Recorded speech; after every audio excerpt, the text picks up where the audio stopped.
So we have been concentrating this year on the teachings called the Bodhipakkhya Dhamma, which is the wings to be enlightened, or factors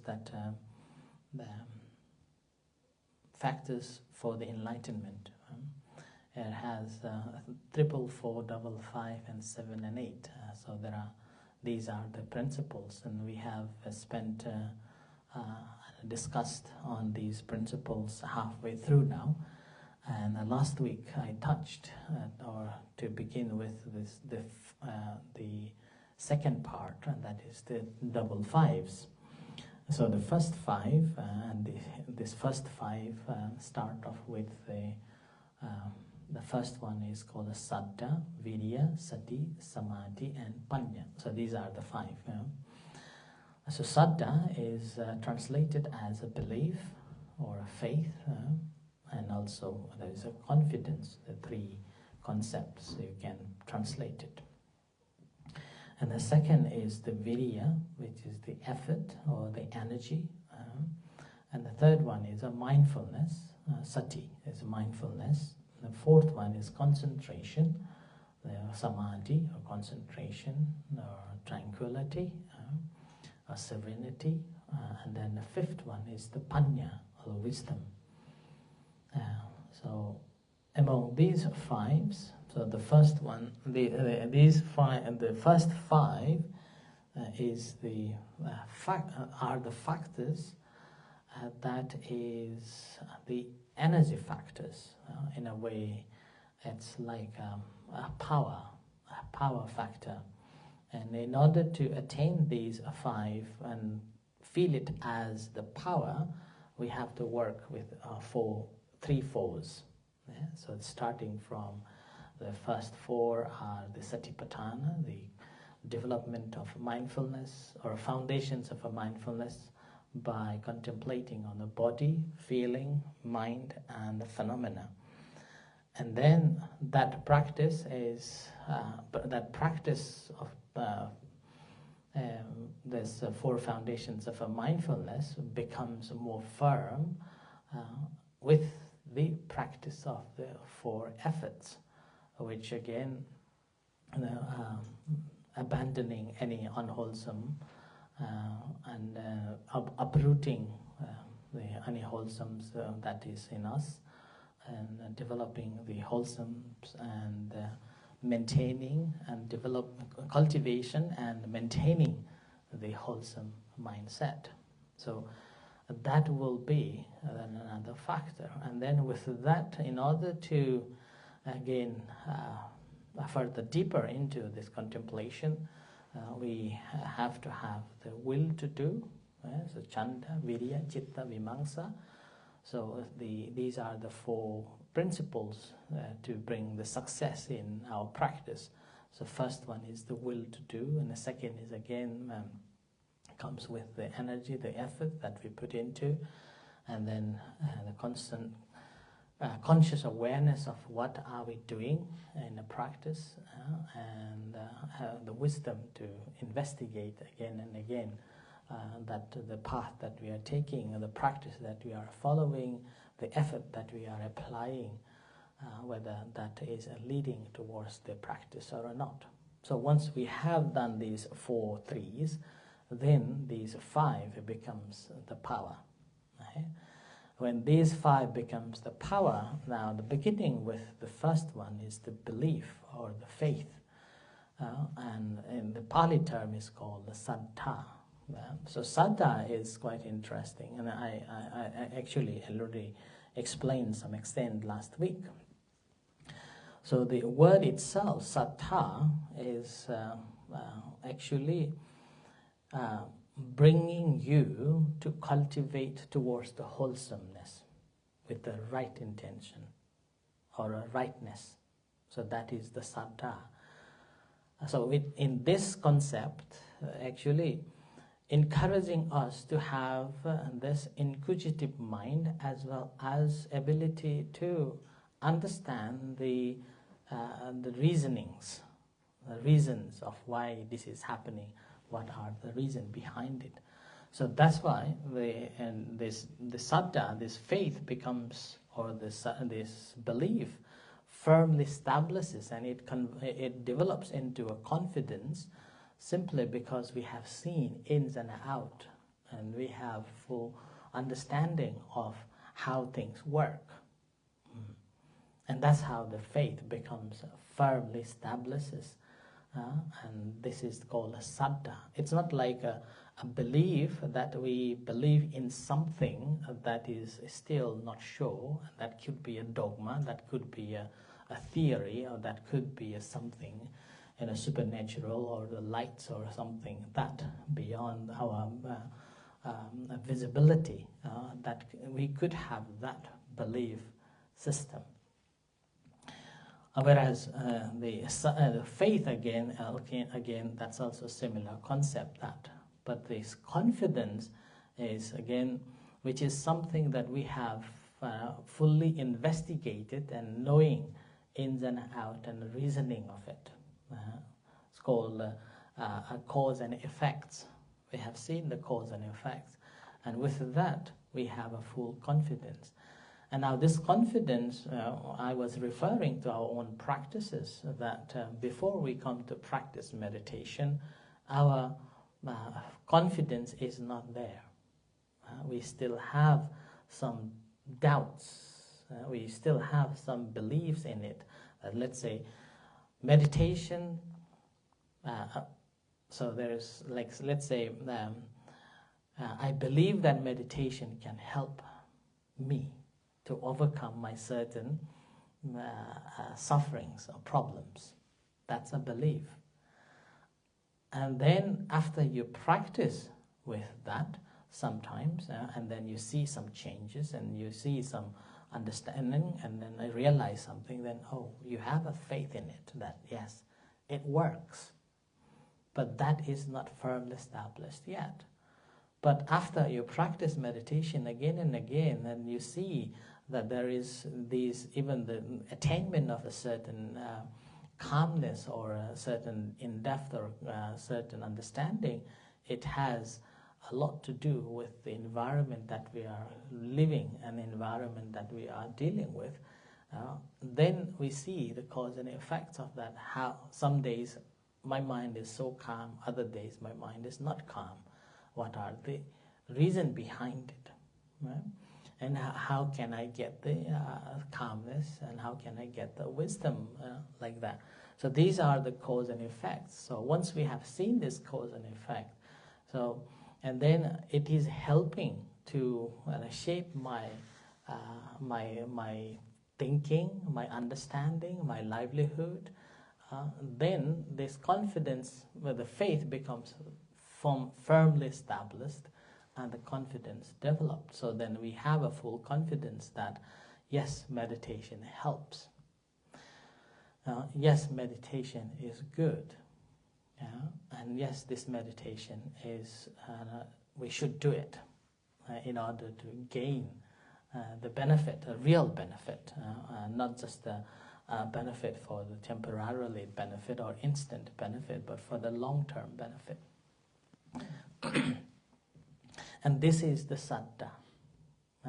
This is the Saddha based on the full investigative understanding, and understanding this reasoning of the cause and effects. And once we have got that, it is called a firmly established, maybe we call belief, but still now when we use the terminology it can be misleading. This is the Saddha, that is the firmly established based on this cause and effects, and the wisdom, based on a wisdom, the Saddha. And this is called Achala Saddha. Will not be shaken by anything now. You have a firm confidence in that. So that's why now, in order to develop that confidence, it's not easy, as we know that in order to develop that, we need so-called symbols, so-called idols, right? so-called someone who is doing it, someone who has done it, and then someone who has lived with it. So that's why in this Saddha, in a practice, once we have fully understood the practice of a meditation, then the Saddha becomes firm in the Buddha. That he worked hard, and then after working hard, he attained this liberation. And this liberation we also experienced in maybe tiny particles, in a tiny flame, like a part of the flame that's coming, a tiny particle, maybe like a stardust. So dust's just coming into us. So like similar way, now if we can maintain that calmness, that peaceful, like the Buddha did, then we are also no different than him. So that's how we become firmly believe that he was the one who has attained this peace. So that's how we will gain this faith and confidence in the Buddha. So that's why when we pay respect to him, it will be paying respect out of this gratitude, out of appreciation that how much he dedicated his life and attained, and he taught this path to us, and then how fortunate I am to have this opportunity to learn this path and walking on it. And then after I have walked for some time, even this walking, maybe a couple of months or a couple of years, I can experience this much joy and happiness. Think about it, if I had started from the beginning, from very early age, and how my life would be. So that's how with the appreciation and the gratitude will simply comes from our heart. And that's why it's not a belief that after paying respect to the Buddha I will be enlightened, and also it's not the faith that coming to the temple, paying respect to the Buddha, lighting the candles, offering the flowers, and he will bestow the blessings on me, and then I will be liberated like that. Not like that. Right? So, but it's more of a based on our own understanding, on practice.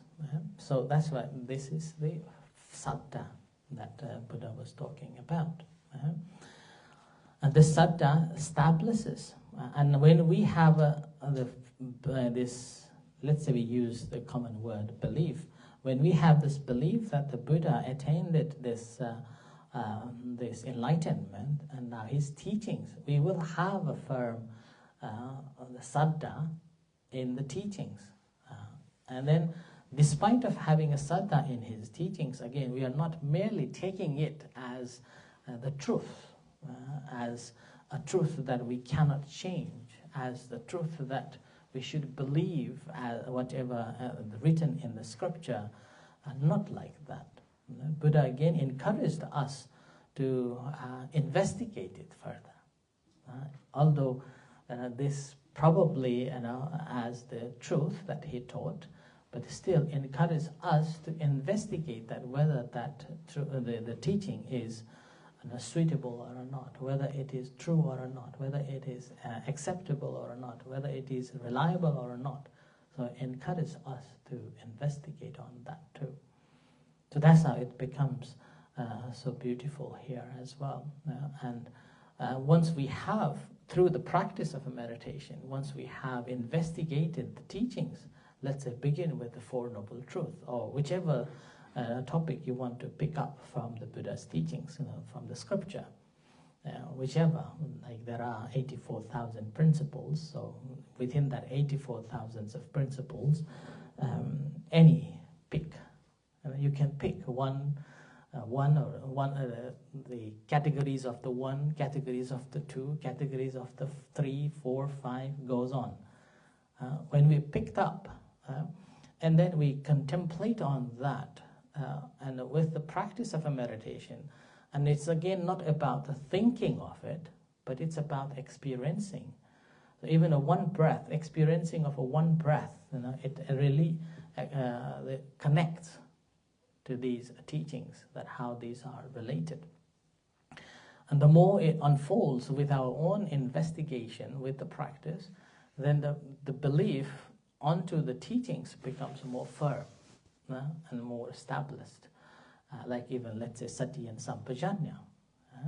The more we understand it, the more we get the faith, we get this confidence that this is the true teachings, like that. So the second confidence will develop. So this faith on the teachings also establishes more firmly. And then after that, again, one who... so we have a faith in the Buddha, when we have a faith in the Dhamma, and then the third one is a faith in the Sangha. Now we have to remember, Sangha doesn't mean just a monks, right? Ordained monks that you see, like here we have 2 monks, not just the 2 monks. These are called conventional monks. We are not enlightened yet. So we are just the conventional monks. So we have to see, we have to remember that there are 2 different types of the Sangha. One is called the conventional Sangha, another one is called Arya Sangha. Conventional Sangha are those who are studying the Dhamma, try to preserve the Dhamma, and try to practice according to the Dhamma. And then as they practice, they are trying to teach other people. So that is the one part. And the second part, those who are the Arya Sangha, means the noble ones. They have practiced, they have learned, practiced, and then liberated ones. Right? So that's the another level. Now within these 2 types of Sangha, or the community, then we have to remember again, it's not just a monk. So within that conventional Sangha community, there are monks, nuns, lay people as well. So female lay disciples and male disciples as well. That also counts here as the Sangha too. So whoever are practicing the Dhamma to find the truth, then they are also the conventional Sangha. Obviously the Arya Sangha also the same. So that's why there are noble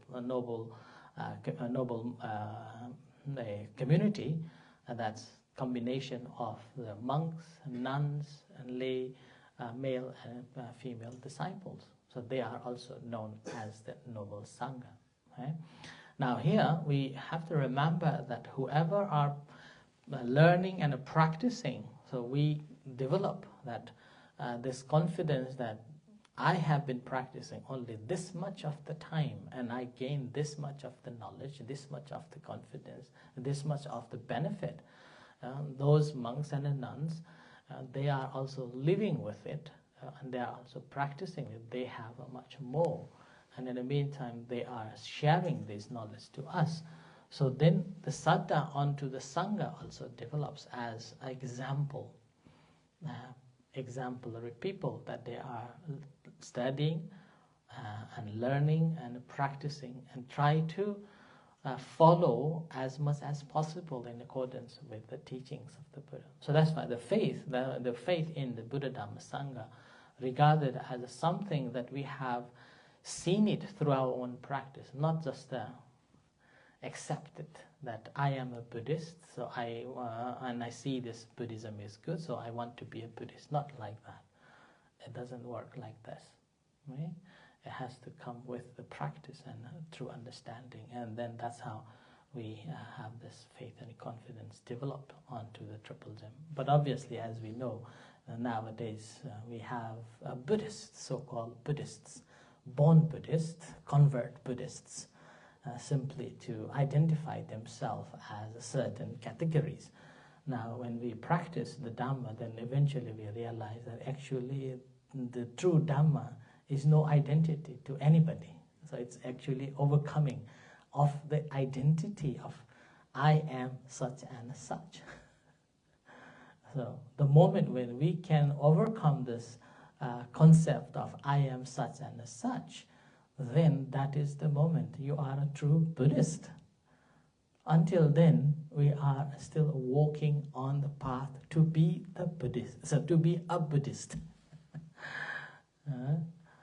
So like that, right? So that's why this is the Saddha part. This is the first. This becomes a power that energizes us to continue the path. Right? Now again, today I end here on the first principles of this path, the power path of the first of the five power. I end here.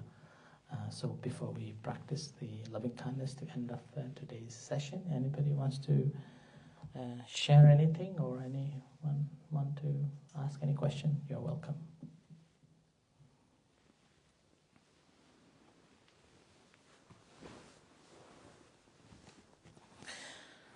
Right, in that case, so let's practice loving kindness meditation to finish off.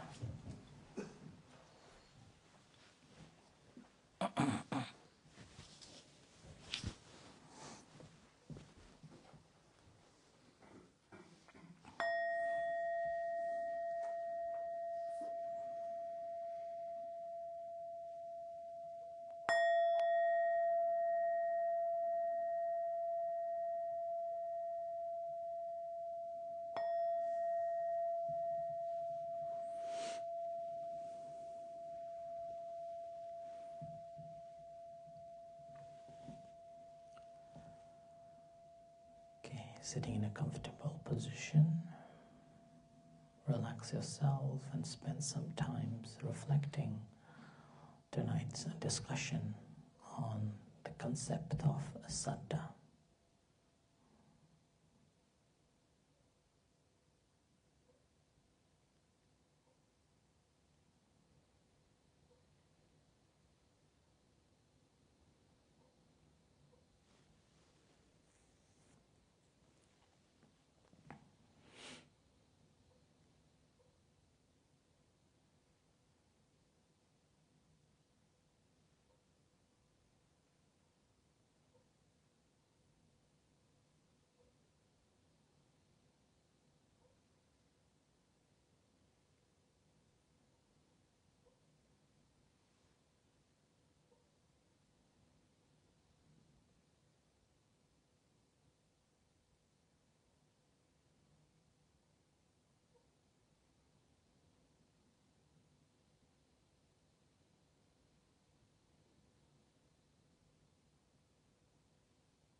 Now we'll practice loving kindness meditation, so bring your attention to observe sensations in your body.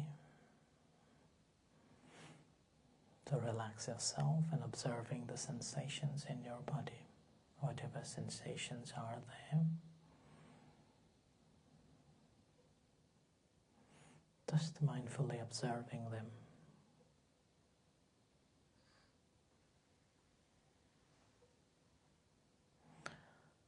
And bring that attention to your hands, so observing sensations in your hands.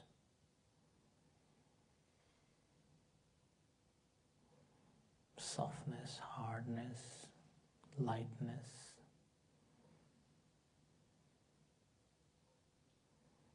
Any sensations in your hands. And shift that attention to your heart area. So feel the beating heart. You may put your right hand on your heart area or physically smiling to connect with your heart.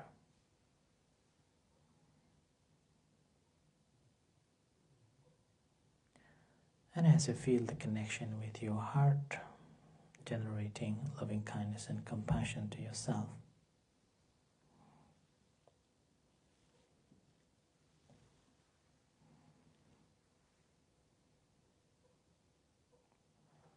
allowing yourself to be happy, at peace and free from suffering.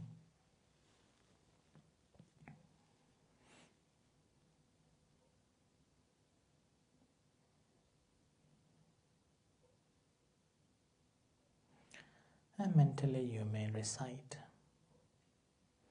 I am well, I am happy, I am peaceful.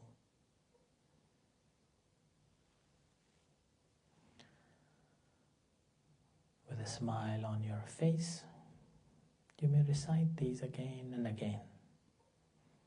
I am well, I am happy, I am peaceful.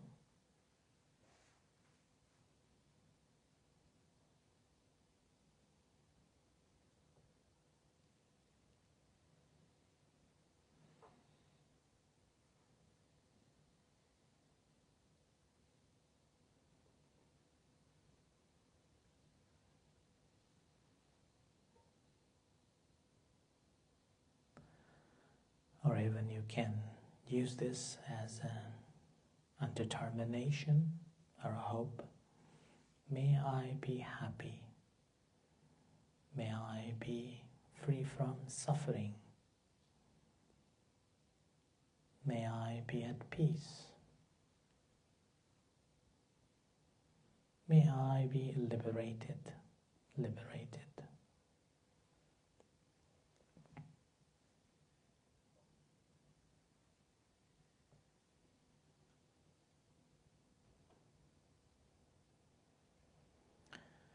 And similarly, showering loving kindness and compassion to all other sentient beings, starting from near dear one or any particular person that you think they need the most. Bring into your mind and sharing this loving thought, wishing them to be happy, at peace and free from suffering.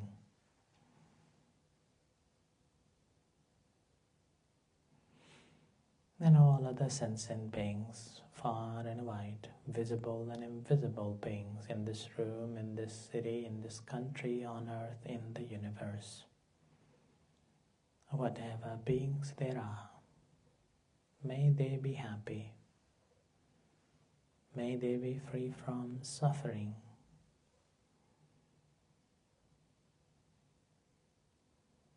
May they be at peace. May they be liberated, liberated.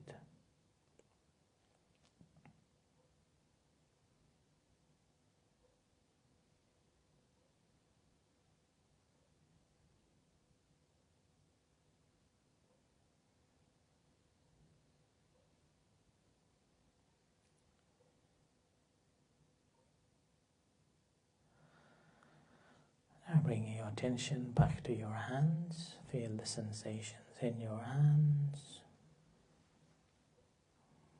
and to your body. Feel the sensations in your body and to your eyes.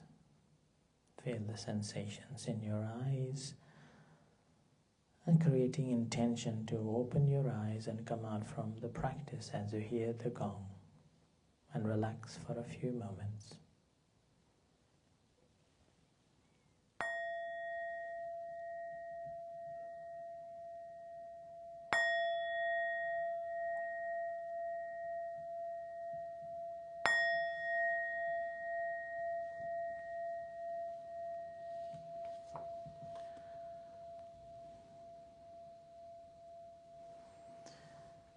let's chant this cultivation of a loving kindness. May I abide in well-being, in freedom from affliction, in freedom from hostility, in freedom from ill will, in freedom from anxiety, and may I maintain may everyone abide in well-being, in freedom from hostility, in freedom from ill will, in freedom from anxiety, and may they maintain well-being in themselves. May all beings, wherever they may be, who like us experience aging, illness, and death, be free from enmity and danger. May they live in peace and safety, be free from mental and physical harm. May they be free from ill will and hatred, be free from suffering, fear, and distress. May their bodies and minds be at ease. May they care for themselves with wisdom. May they maintain their happiness and well-being. May they be released from pain. May they find healing, happiness, and peace. May their well-being may their joy deepen and expand to all beings seen and unseen, whether born of the womb, from eggs, from moisture, or spontaneously arising. May they rejoice in the merits we have this and may they ultimately attain the supreme peace of Nibbana. May this be a condition for the attainment of Nibbana. Sadhu, sadhu, sadhu, anumodami.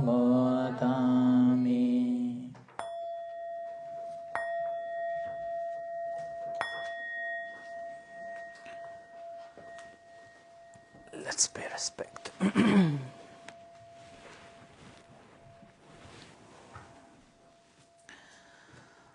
Arahang Sama Sambuddho Bhagavan Buddhang Bhagavantang Abhivatemi Savahato Bhagavata Dhammo Dhammang Namasami Subhadipanno Bhagavato Sahavaka Sangho Sanghang Namami.